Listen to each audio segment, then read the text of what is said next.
This is BBC One. Now we present live coverage of His Majesty the King's visit to the Palace of Westminster.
Westminster Hall, a place with nearly 1,000 years of history and the oldest part of the Palace of Westminster. This morning, it will be the place to which the new king will come for a ceremony that illustrates the relationship between royalty and Parliament, and indeed our system of constitutional monarchy. It was at Balmoral last Thursday that the Queen's passing meant the end of one reign and the beginning of another. And as tributes continue to be paid to Her Majesty here and around the world, today it is her son, the new king, who will hear them in person from parliamentarians. It's only 2 days since His Majesty was formally proclaimed king at St James's Palace. And now we are about to see him come to the Palace of Westminster for the first time as our sovereign and our new head of state. Well, members of the House of Commons and the House of Lords have already gathered inside Westminster Hall. The ceremony will begin shortly, but it is not often that the two houses come together in this historic setting, a setting which goes right back to the days of William the Conqueror's son, who built it. And the occasion for which they're gathered this morning is in itself historic, but also poignant. There will be motions of condolence to the King, and he is expected to arrive here shortly to receive them. Good morning and welcome to our live coverage. We will take you back into Westminster Hall in just a few moments as events there get underway. If you want to continue watching that live stream, it is available to you via the red button. But with me now in the studio are two people who know the new king, Paddy Harverson, who worked with him for nearly 10 years as his communications secretary, and Giles Brandreth, writer, broadcaster, former MP, and someone who was close to the late Duke of Edinburgh and the Queen. Giles, tell us first about the significance of this morning's ceremony. Well, Westminster Hall is an extraordinary building. It is, as you say, the oldest part of Parliament, built by William Rufus, son of William I, William the Conqueror, improved by Richard II. It was the place where royal coronation feasts used to take place. But the relationship between royalty and Parliament has been a fraught one over the years. It's where King Charles I was tried. So it has mixed emotions for if you're the sovereign. Right outside it is a statue of Oliver Cromwell. It was the place where the courts were. The King's Bench, the senior courts were all there. And it's also, of course, in recent years, the place where there have been lyings in state. Last time I was there was for the lying in state of the Queen Mother. But parliamentarians come together there to be addressed by international figures, Nelson Mandela, Barack Obama, the Pope. And the stage is set. They are awaiting the beginning of the formal beginning of the ceremony when the King arrives there. Paddy Harverson, you know him well. You worked for him for a long time. How will he be approaching this moment, this particular moment? I think, he'll be as prepared as possibly he can be. He said it in his address, he will follow the example of his mother, the late Queen, and so he really understands the importance. This moment sort of cements the relationship in our constitution between government and the head of state. So he'll address the occasion with great sincerity, of course, and a sense of duty. He's had long years to prepare for it. But in a way, perhaps nothing can prepare you for the actual moment of taking over from your mother. No, not at all. I mean, 15 years ago when I was there, we were working on the planning for just these moments. For him, of course, it meant really, which he wouldn't really want to dwell upon, the death of his mother. So he just wanted to make sure that we were prepared and the palace was prepared. And when the moment came, I feel, and we've seen this the last few days, he very much rises to the occasion, and it's very deeply personal for him. So his address was his and his alone, and it very much was in his character. And Giles, everywhere you look in this hall, the surroundings and also the beginnings of the ceremony, just the history and those links between royalty and Parliament are everywhere. It's 1,000 years of history. It's quite extraordinary. The kings who celebrated their coronations here, the trial of Charles I, the lying in state of former sovereigns. This is living history. And what's fascinating, I think, about these recent days is this combination of private grief for us as individuals, particularly for the royal family, and seeing the machinery of state working effortlessly. We are seeing here tradition and the value of tradition, making this 1,000-year ritual just continue seamlessly, and it makes, government work better as a consequence. Private grief, and yet, Paddy, unlike his siblings, the new king, in the midst of his grief, it is public duties like this which are going to take place throughout this whole week and take him to all 4 nations of the UK. Yes, I mean, I wonder if, I think he'd probably take comfort in that. I mean, because I wouldn't say it was a distraction, but it obviously means he's got a very clear role that he's had to fulfill, immediately the affairs of state, as head of state. So he's taken on with his new queen by his side with great vigour, a great character. We've seen a little bit of the informal tone as well, his meeting people outside the palace, his own personality starting to come through as our new king. But, I've been in awe and actually so proud to see him. But no surprise to you then, the tone that he has struck? No, not at all. I mean, I worked with him for 10 years and he's the hardest working person I've ever known. He has great passion for his country, great passion for the issues, that he takes such an interest in, and also great sense of humour. And I think we've seen that already. I noticed in that meeting with sort of Commonwealth, leaders that he was already laughing and showing I think he's really come to the fore his own personality in this moment. And indeed, Giles, amid being surrounded by the weight of history, also the human side. Totally. I mean, he is a workaholic, but he's recognised that he's going to actually change his life totally. And now this is going to be what his new role is. And I think he's come to it at the right age. He feels like, as it were, the grandfather of the nation. Giles, Paddy, thank you for now. Well, this ceremony in this very special part of the Palace of Westminster, Petroc Trelawney is inside Westminster Hall now. Michelle, thank you. For 900 years, this hall has been at the heart of our nation's history. Within these walls, wars have been declared and coronations celebrated. Foreign presidents have addressed this country, and kings, queens and prime ministers have lain in state. Today, it's where Charles III will make his first visit to the Palace of Westminster as monarch. He'll be addressed by speakers of both houses. Coming into the hall now, the Lord Speaker, the Lord McFall of Alcluith. From Dumbarton in Scotland, a former headmaster who became a Labour MP and then a minister. Lord Speaker of the House of Lords since 2019. There are 1,200 people gathered here today, members of both Houses of Parliament, parliamentary staff and their guests, and there is a very palpable sense of anticipation and excitement in the air as MPs and peers prepare to hear the man that until now they've known as Prince and heir to the throne speak in Westminster for the first time as King. Black Rod standing behind the Lord Speaker.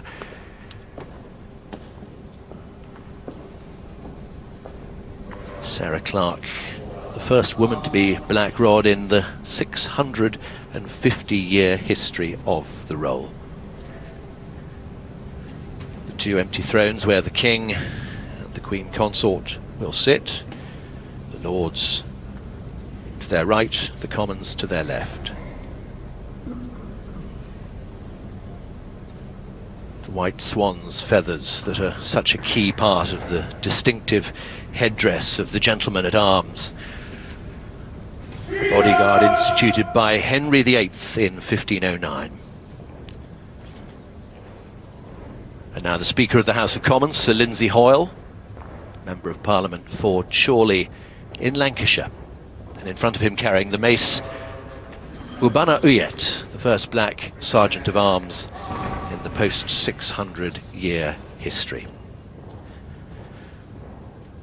Well, when the King and Her Majesty the Queen Consort arrive in 10 minutes or so, they'll be greeted by the Lord Great Chamberlain, a role key to royal ceremonial.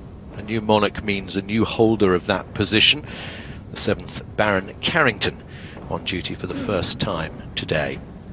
As the King arrives, we'll hear a fanfare from the state trumpeters, and then the Union flag flying at half-mast on Victoria Tower will be lowered and the royal standard raised in its place to indicate to the city outside that the King is here. There have only been several days of tributes from MPs and Lords, some solemn, others provoking laughter. This morning, the sentiments of our politicians will be distilled into 2 short addresses of condolence delivered by the 2 speakers. Then His Majesty the King will respond.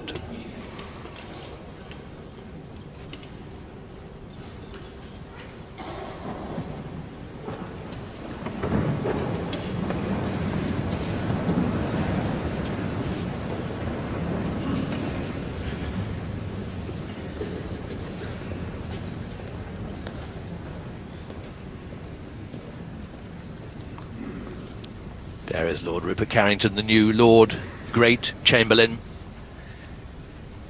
walking down the centre of Westminster Hall. This great open space, this extraordinary roof ensuring that there are open views from all sides, no pillars to block any vista within. They make their way to the north door, ready to greet the King when he arrives in a few minutes' time.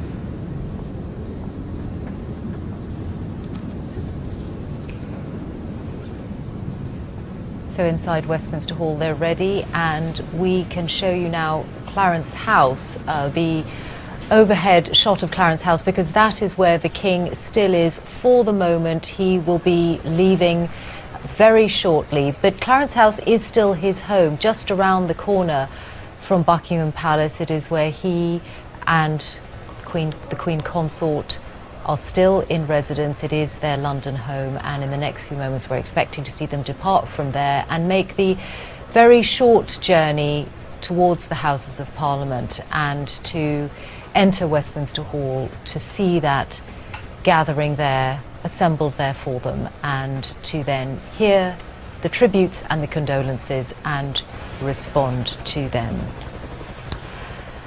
And Giles, it's remarkable really that this moment in time, the accession of a new monarch, came within the same week of a new Prime Minister, which is such a contrast to what the Queen had when she acceded to Yes, the when the throne. Queen came to the throne back in 1952, the Prime Minister was Sir Winston Churchill, who had known her when she was a little girl, who in the 1920s had actually sat her on his knee, and he had been the Prime Minister for her father, King George VI, during the Second World War. He was the grand old man of British politics. But nonetheless, they had their weekly meeting, their audience. When he was asked what they talked about, he said racing mostly.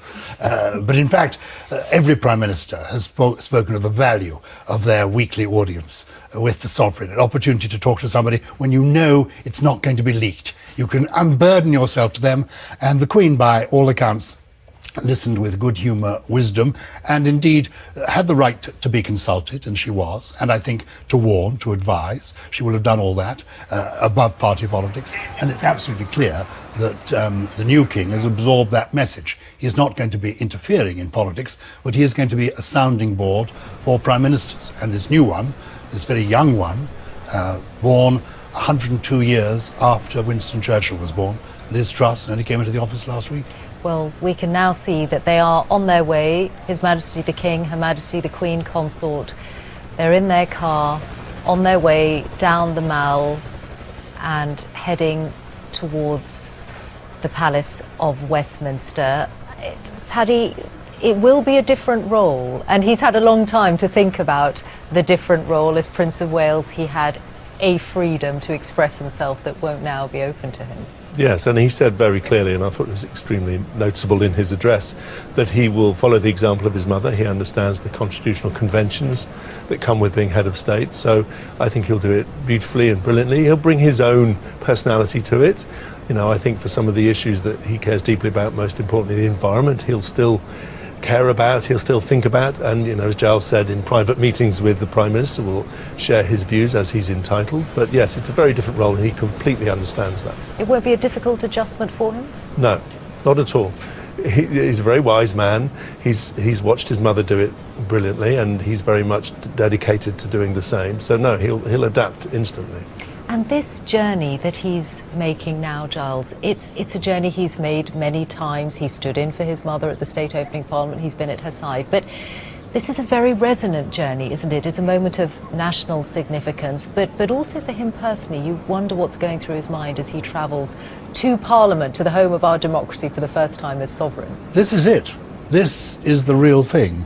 And somebody said to me outside Buckingham Palace yesterday, just somebody I happened to meet, he said, it's every inch a king. He really seems to be fulfilling it. And I think he has just accepted his destiny.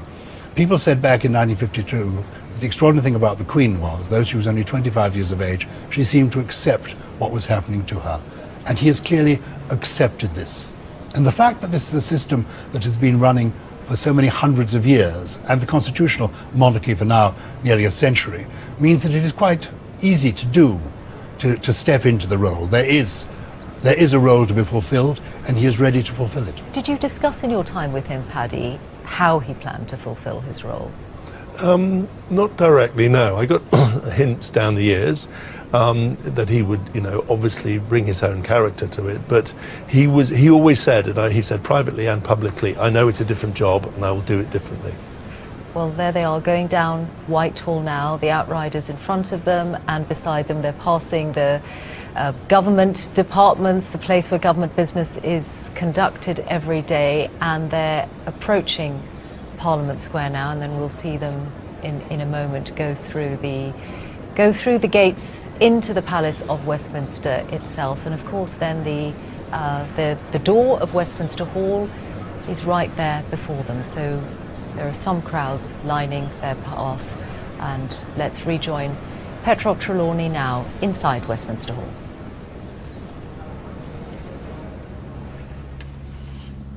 Silence here as members of Parliament, members of the House of Lords and their guests await the arrival of His Majesty.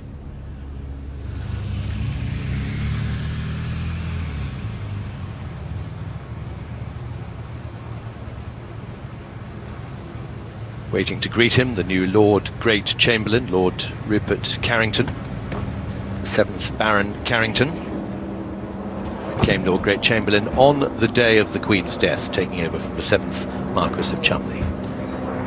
The King and the Queen Consort step out of the car.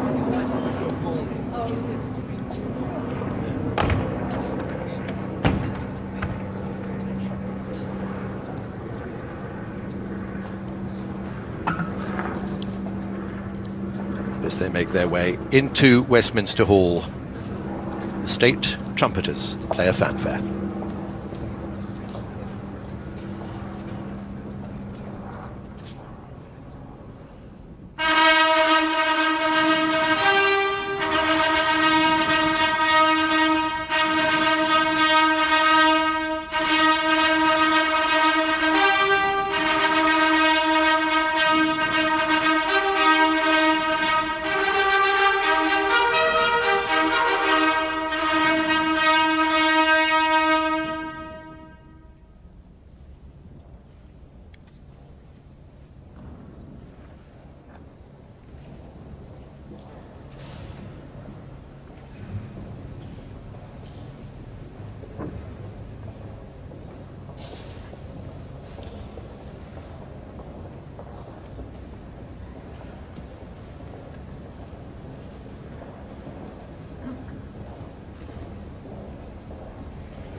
party approaches the two thrones, and on either side, the Lord Speaker and the Speaker of the House of Commons. The parliamentary maces covered for this ceremony. The maces, the symbol of royal authority, superseded when the King himself is present here at Westminster.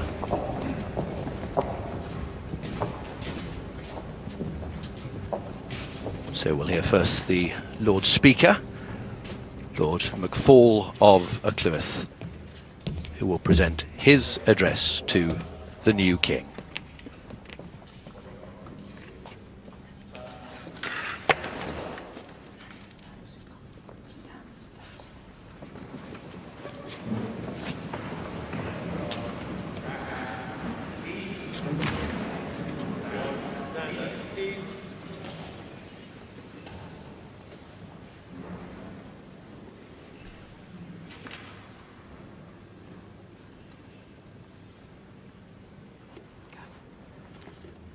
Your Majesty, I welcome you and Her Majesty the Queen Consort to Parliament today on this solemn occasion. Her late Majesty, our treasured Queen, and your beloved and deeply missed mother came here to Westminster Hall many times to receive the congratulations of her loyal subjects in the two Houses of Parliament and to celebrate with them historic landmarks and her long life of dedicated public service. She was both a leader to and a servant of her people. Her humility and integrity commanded the respect and captured the imagination of peoples and nations across the globe. Her late Majesty's joyous, unstinting and reassuring presence across the years made it difficult to contemplate that her long and inspiring reign of deep and unparalleled devotion would ever end. We and the nation closed our eyes to this inevitability, but it has ended. Only a few months after we celebrated Her late Majesty's historic Platinum Jubilee. And as you said so movingly, Your Majesty, in your address to the nation, we all now feel a sense of loss beyond measure. Nevertheless, the qualities that Her late Majesty embodied with such constancy remain to inspire you, Your Majesty, your family, and all your subjects. We remember her commitment, her kindness, her humour, her courage, and her fortitude, as well as the deep faith which was the anchor in her life. Your Majesty, this is a historic space. Its walls built more than 900 years ago by William Rufus, and the magnificent hammer beam roof above us, commissioned 300 years later by Richard II.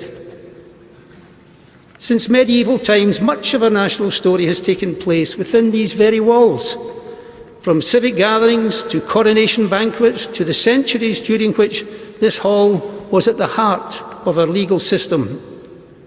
But this ancient hall is a living space, and like our great nation, it continues to evolve.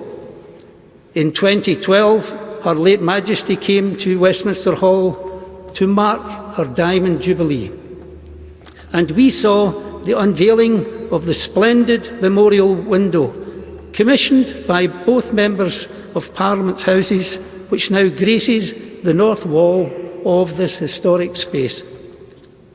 And now, for 10 years, the light from that window has added beauty to the grey stones of this place, bathing them in colour and reminding hundreds, nay, thousands, millions of visitors to the Palace of Westminster of Her late Majesty's dedicated life of service. Like the light that shines through this memorial window, Her late Majesty's magnificent achievements will live on by permanently illuminating and enriching our lives and our national discourse. Your Majesty, even as we mourn the loss of our dear Queen, we and future generations will draw strength from her shining example. Your Majesty, on behalf of all the members of the House of Lords, I pledge my loyalty to you and wish you and Her Majesty, the Queen Consort, well in the life of service to which you have dedicated yourself. We are proud and indeed humbled to welcome you as our King, and we look forward to welcoming you on many more occasions to Parliament and to this hall in the years ahead. Finally, Your Majesty, the House has commissioned me to deliver the following humble address, which their Lordships agreed on the 10th of September. I shall now read the address. Most gracious Sovereign, we, Your Majesty's most dutiful and loyal subjects, the Lords spiritual and temporal in Parliament assembled, beg to leave to convey to Your Majesty the deep sympathy felt by this House in the grief Your Majesty has sustained by the death of our late beloved Queen, Your Majesty's mother of blessed and glorious memory. To extend to all the royal family the deep sympathy of this House in their grief, which is shared by all members. To assure Your Majesty that the example of selfless public service which our late Sovereign displayed over her reign of 70 years, her untiring endeavours for the welfare of her peoples, and her fortitude in adversity will ever be held in reverent, affectionate and grateful remembrance. And to express to Your Majesty our loyalty to Your Majesty's royal person and our firm conviction that under the blessing of divine providence, Your Majesty will, throughout your reign, further the happiness and protect the liberties of all your peoples in all your realms.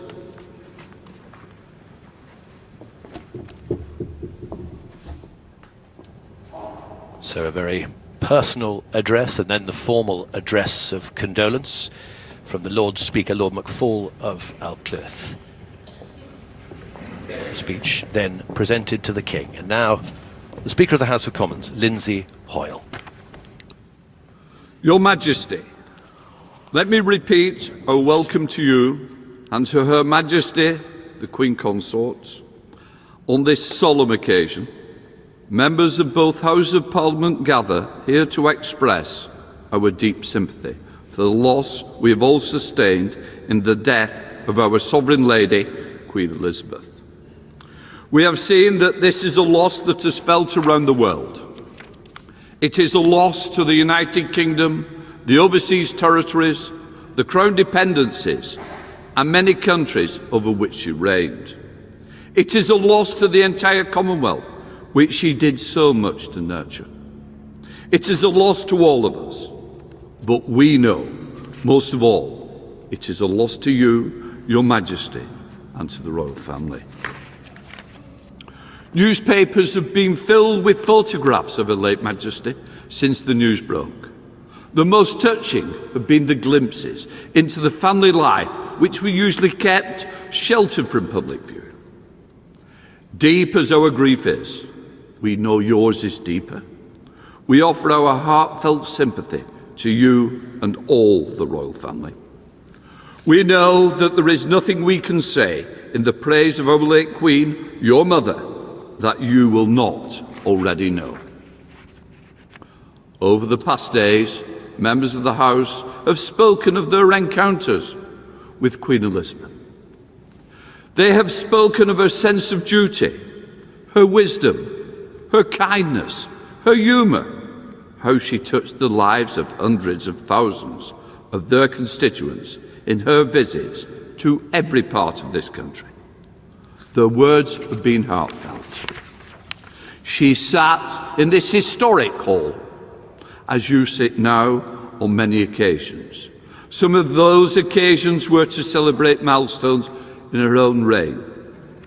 The addresses to celebrate her silver, golden and diamond jubilees shared a common thread, that our constitutional monarchy is a symbol of stability in an ever-changing world. As Speaker Boothroyd said, Queen Elizabeth's wisdom and grace demonstrated for all to see the value of a constitutional monarchy in securing the liberties of our citizens and the fundamental unity of this kingdom and the Commonwealth. On other occasions, our late Queen was here to mark the historic moments, such as the 50th anniversary of the Second World War, a war in which she herself served in the armed forces. And in 1988, we celebrated the 300th anniversary of the revolutions of 1688 to 1689. It is perhaps very British to celebrate revolutions by presenting an address to Her Majesty. But those revolutions led to our constitutional freedoms, set out the foundation for a stable monarchy which protects liberty. In your first address to the nation, you recognised your life would change as a result of the new responsibilities. You pledge yourself to uphold constitutional principles at the heart of our nation. These are weighty responsibilities, as the early Queen Elizabeth said in her final speech to parliamentarians. To be a king and wear a crown is a thing more glorious to them that see it, than it is pleasant that them that bear it. We know you hold the greatest respect, the precious traditions, the freedoms and responsibilities of our unique history and our system of parliamentary government. We know that you will bear those responsibilities which fall to you with the fortitude, dignity demonstrated by Her late Majesty. When the House met at the Accession Council, my first symbolic act was to make the oath to be faithful and bear true allegiance to Your Majesty, King Charles. And so it is my duty to present our humble address to you, our new King, to express both our sorrow and loss of our Sovereign Lady and our confidence in the future in your reign.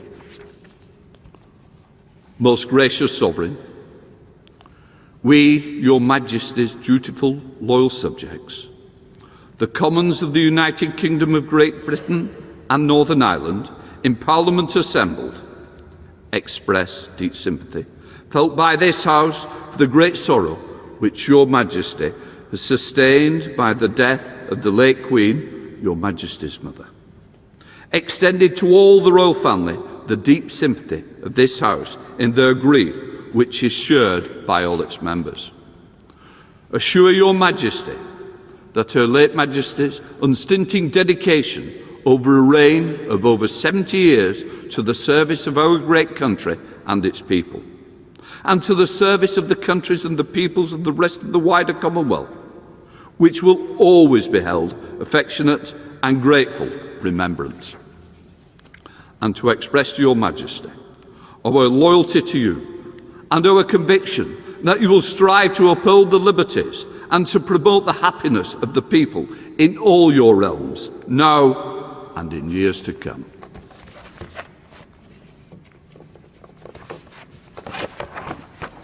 The address on behalf of members of the House of Commons, delivered by the Speaker of the House of Commons, Lindsay Hoyle, presented now to the King. A rare chance to see the Speaker in full ceremonial robes, as opposed to the rather simpler garb he wears when on daily duty in the House of Commons. Now the response from the King.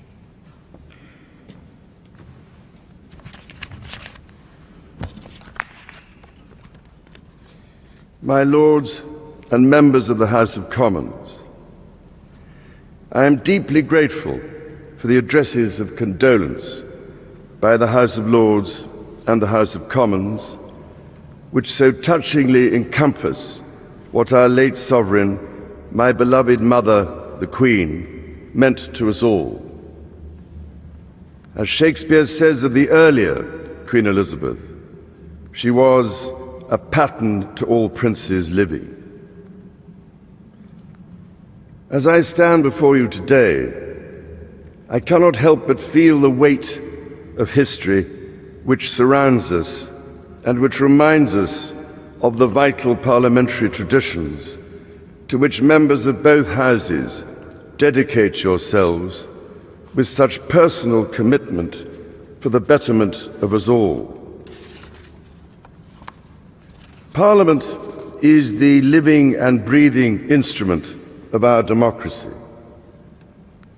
That your traditions are ancient, we see in the construction of this great hall, and the reminders of medieval predecessors of the office to which I have been called,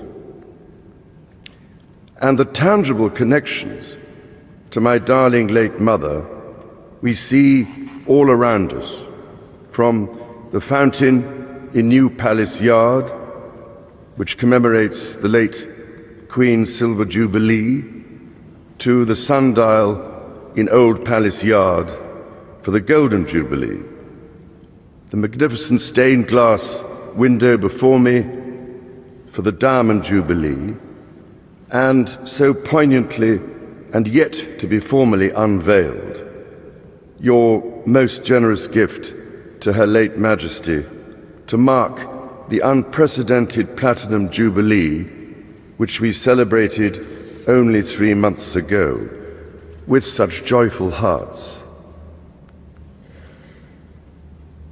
The great bell of Big Ben, one of the most powerful symbols of our nation throughout the world, and housed within the Elizabeth Tower, also named for my mother's Diamond Jubilee, will mark the passage of the late Queen's progress from Buckingham Palace to this Parliament on Wednesday. My Lords and members of the House of Commons, we gather today in remembrance of the remarkable span of the Queen's dedicated service to her nations and peoples. While very young, Her late Majesty pledged herself to serve her country and her people, and to maintain the precious principles of constitutional government which lie at the heart of our nation. This vow she kept with unsurpassed devotion.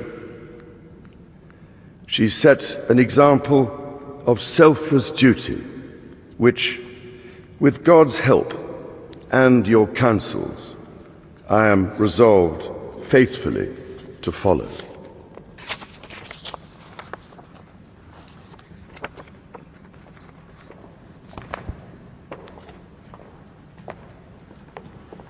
The address by His Majesty the King, presented now to Speaker of the Lords and to the Speaker of the Commons, before the national anthem, played by the band of the Household Cavalry.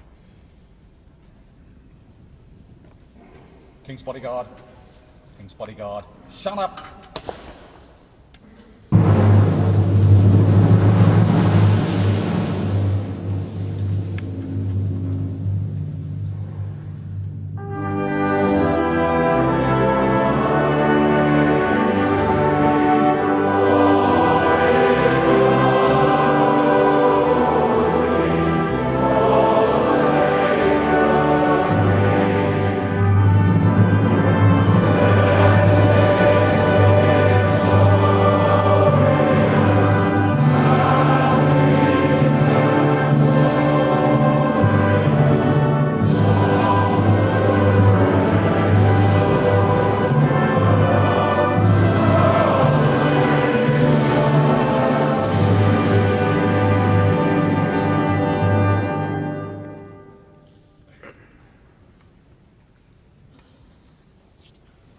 band of the Household Cavalry, directed by Major Paul Collis Smith. And for many people, most people in this Westminster Great Hall, a first time to sing the national anthem to the words, "God save our gracious King." The Lord Great Chamberlain leads His Majesty and Her Majesty the Queen Consort towards the north door. This the start of a busy day. They depart from here to RAF Northolt, the RAF base, the oldest RAF base. In fact, it predates the creation of the RAF by 3 years. From there they will fly to Edinburgh for a day of engagements that include an audience with Nicola Sturgeon, the Scottish First Minister, and a service of prayer at St Giles Cathedral.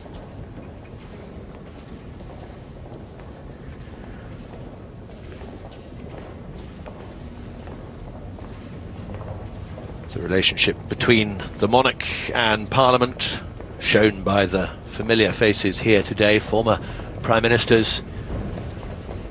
And to the left of the King, the leaders of all the Westminster parties, Conservative, Labour, Democrat, Scottish Nationalist and Democratic Unionist Party.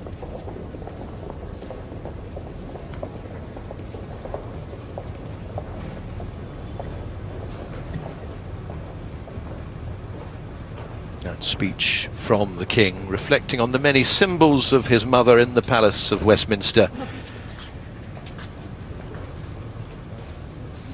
Here in this hall, that glorious window, 1,500 pieces, constructed for the Queen's Diamond Jubilee in 2012. This hall, dating back to the end of the 11th century, when it was built, the largest room in England, perhaps all of Europe. More than 900 years it has stood at the heart of the Palace of Westminster, witness to the evolution of our political system. Words that we've heard this morning, well, the language at times may have felt a little old-fashioned, but in the addresses we heard delivered by the two speakers, a clear message, the expectation that the new monarch will act to protect the rights and freedoms of his subjects. It's Prince Charles, now the King, King Charles III, shakes the hands of the speakers. It feels as if just briefly the maelstrom of daily political life, hardline positions taken by parties on one side or the other, has briefly been put aside here at Westminster this morning, as members of both houses start to consider the relationship Parliament will forge with the new King.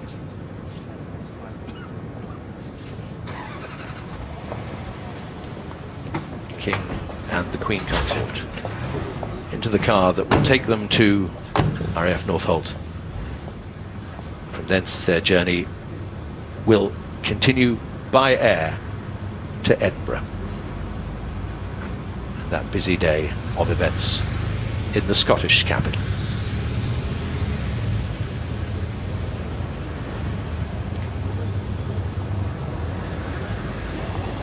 Well, they have departed Westminster, His Majesty the King and the Queen Consort, after a ceremony that really marks the beginning of the relationship that he will have as sovereign with this Parliament and with the parliaments that will follow. He heard expressions of loyalty and also expressions of sympathy. And he spoke himself of the sense of history that surrounded him in this very special place, the very oldest part of the Palace of Westminster. Giles Brandreth is still with me, and we're also joined in the studio by Valerie Amos, Baroness Amos, a Labour peer, and very recently appointed by the late Queen to the Order of the Garter. It was your fellow parliamentarians, Baroness Amos, who were there for this moment, and a very special moment, particularly them standing and singing God Save the King in his presence. It is really special, isn't it? Because these are moments which are both about continuity and they're about change. It's a solemn occasion, but it is also one which has a degree of pageantry which we do so well. And what I was really struck by in the House of Lords when I sat in on the tributes were the tributes which talked about the late Queen in terms of the contributions that she had made, very similar words used by everyone, but also the personal reflections and some of the personal stories, bringing in that humour as well, which really helped us to think about her as somebody who was so warm, so special, and really had a way of engaging with people. But it was also a moment when people were talking about our new king and were making it absolutely clear that we would be loyal to that new king, and expressing sympathy for the royal family, because this is both a public mourning but also a very personal one. Yes, and indeed in the King's own words, he was really feeling that sense of history that surrounded him. He talked about the medieval hall and indeed about all those who had gone before him back to the Saxons. This extraordinary ceremony was an expression of how constitutional monarchy now works. The new king, as modern as tomorrow, but with a lot of time for yesterday. There was 900 years of history. There was Shakespeare being quoted. This is the second time we've heard Shakespeare. I think probably he's going to make the hallmark of his reign, quoting Shakespeare in every speech. There's plenty to quote. He loves his Shakespeare. But what I thought was so wonderful about this, the two speeches were, to my mind, impeccable. And this was the House of Lords and the House of Commons coming together. People who don't know the Palace of Westminster may not realise that, in fact, as individuals, parliamentarians of all parties actually get on rather well, and there are many cross-party friendships. John McFall there, Lindsay Hoyle too, one a former Labour MP, the other a Labour MP, and in fact the son of a Labour MP, Doug Hoyle. These are good people, and they spoke so well, so movingly, both about the traditions, aware of that, the importance of the constitutional monarchy, the boundaries that there are, the value of the Commonwealth. Everything was in there, and it was clear that the King recognises all that. Baroness Amos, I was thinking that when you were appointed to the Order of the Garter, it was just a few days after the Platinum Jubilee, wasn't it? Indeed, it turned out to be the last set of appointments to the Garter that Her late Majesty made. That's right, and the appointments were made slightly out of order because usually it is on St George's Day. They were actually announced as part of the New Year's honours. Garter Day is in June, and I was very privileged to have an opportunity to have a private audience with the late Queen on the Friday before Garter Day, when she actually presented to me, went through with me the insignia of the order, and then we had a conversation which had some very serious elements to it, but also some very light-hearted elements as well. Would you share any of what was said? What was the atmosphere of that? I mean, it was a very special moment for you. It was a very special moment because I had been Lord President of the Council, of the Privy Council, so I had overseen Privy Council meetings for over 4 years, when I had had an opportunity to have a brief conversation with the late Queen in advance of Privy Council meetings, 9 times a year.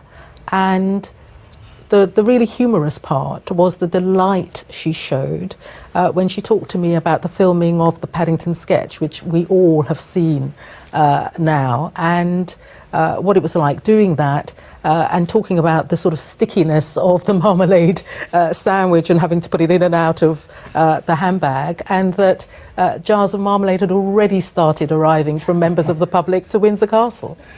Indeed, the people at the Royal Parks have said, please, no more marmalade sandwiches and Paddington Bears laying your tributes outside Buckingham Palace. We've had too many of them. Yes. But to be a member of the Order of the Garter is an extraordinary thing. It is the highest honour outside of having the Victoria Cross or the George Cross. It outranks everything. And the Queen took it very seriously. She valued its heritage and tradition. And I'm sure she showed you the ribbons and the motto, "On y soit qui mal y pense," shame on him who evil thinks of it. Her whole attitude to everything was positive. She looked for the best in people. And indeed, the ceremony we've just seen has been about her as well as about the new king, and that it is that combination which is in everyone's minds at the moment. But it sounds as if in that time she spent with you, this was shortly after the Jubilee celebrations and the Paddington Bear speech. It sounds as if she had relished the reaction to it. She really did relish it, and she was also extremely pleased that the fact that she had participated in that sketch had not leaked. Because she said so many people had worked on it, and they had filmed it, I think, about 3 months before it was shown. She was very pleased about that. Yeah. She had a great sense of humour. One of the things that people don't realise, there's a fraught relationship over history between Parliament and the sovereign, inevitably. I mean, Westminster Hall is where King Charles I was tried and then beheaded. So there's tension there. There's the statue of Oliver Cromwell outside. But the Queen was aware of the tension, but also, for example, the state opening of Parliament. When the Queen arrived at Parliament, there had to be a parliamentarian taken hostage at Buckingham Palace. Even now? Even now. Yes. I assume the tradition will continue with the new king. But usually they're having a cup of tea, Giles. They are indeed. they're not tied up. I was in the Whip's office in the 1990s, and the then Vice-Chamberlain, the Member of Parliament who was sent, looked forward to it because he got a tea served by the pages and biscuits as well, and he was kept prisoner at Buckingham Palace until the Queen was safely returned. His role, too, the Vice-Chamberlain, was to write a daily report on what was happening in the House of Commons to the Queen. In addition to Hansard, which shows the official record, he would send a daily letter to Her Majesty recording not just the events, but who had spoken, how well they'd spoken, who was on the up, who told a particularly good joke. And the Queen enjoyed the joke that he was called, this man, Sidney Chapman. So she said, for reasons of political correctness, perhaps we should now call him Sidney Person. Well, no wonder her prime ministers have always said how well briefed she is if she was getting a daily letter from Parliament. But Baroness Amos, this was a moment, really, this particular ceremony, where we really did see an illustration of our parliamentary democracy. Parliament is sovereign, of course. But the Queen herself, when she came to Parliament for her Diamond Jubilee, talked about that process of actively signing bills into law. Yes, we have to remember that our constitutional arrangements mean that our sovereign, Parliament and government all have a role to play. And the roles are different but equal. I also thought what was so significant about this ceremony is that we are beginning to see reflected in some of these ancient roles the changes that we have seen in Britain throughout the Queen's reign. We have a black sergeant at arms. We have a woman who is Black Rod. That would not have happened when the late Queen became the Queen. These are all signs of the times. These are all signs of change. Thank you very much for the moment. This is another moment in that ceremony in Westminster Hall where we heard tributes being paid to the late Queen. And in recent days, of course, there have been so many of them from right across the country and indeed from far beyond. So here's a little of what we've heard from overseas. This is a time of deep sadness. Young or old, there is no doubt that a chapter is closing today. And with that, we share our thanks for an incredible woman who we were lucky enough to call our Queen. We will remember and perpetuate the values she never ceased to embody and promote. The moral fortitude of democracy and freedom. She was an incredibly gracious and decent woman. And the thoughts and prayers of the American people are with the people of the United Kingdom and the Commonwealth in their grief. This time of mourning will pass, but the deep respect and warm regard in which Australians have always held for Her Majesty will never fade. We thank you, Your Majesty, for your services to our country as our Queen and Head of State. Farewell, our beloved Mrs. Queen. She has given to all of us in all these years always stability, confidence. She has shown an immense amount of courage, and therefore my prayers are with her. Важка втрата для усієї Європи, для світу. Від імені усього українського народу висловлюю співчуття королівській родині, усій Великій Британії та країнам співдружності націй. Canada is in mourning. She was one of my favorite people in the world. Just some of the tributes paid to Her late Majesty, and in his remarks at Westminster Hall, the King spoke of resolving faithfully to follow her example of selfless duty. Giles, they are very large shoes to step into. Extraordinary, the global reach of the Queen. Ours is only the 21st most populated country in the world, the 6th largest economy. But our head of state is, by all the surveys accounts, the most famous head of state on the planet. So to follow the footsteps of this Queen, loved universally, is a challenge. But I think he's equal to it.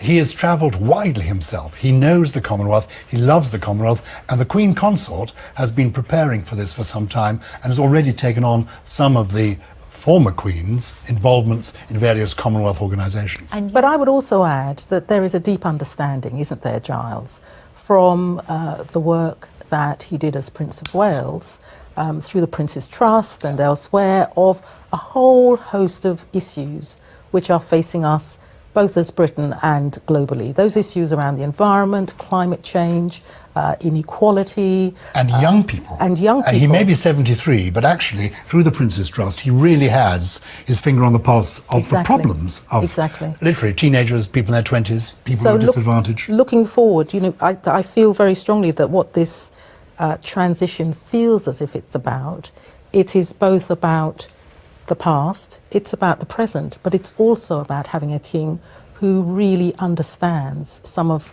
those challenges, those future challenges that we're going to have to face. And Giles, he is also striking in all his public statements so far a tone of history and a human tone as well, a personal tone. That's what this morning has been about. That is what this whole experience is. It is human. This is a family. This is anyone who has lost a parent will know what he is feeling. But also, he is part of our history. This is part of our heritage, and he is looking to tomorrow and the future, being aware of the past. And we must be aware too that this is a man who's lost his mum. This only a few days ago. 4 days ago, in fact. Thank you both for being with us through this ceremony, Giles Brandreth and also Baroness Amos. And that brings to an end events in London this morning after a ceremony in the heart of the Palace of Westminster, the first visit by His Majesty Charles III there as King. He and the Queen Consort are now travelling to Edinburgh for a service of prayer and reflection. And you'll be able to see live coverage of that on BBC One and of events at the Palace of Holyrood House and the Scottish Parliament. All of that from 1 o'clock this afternoon. For now, from us, goodbye.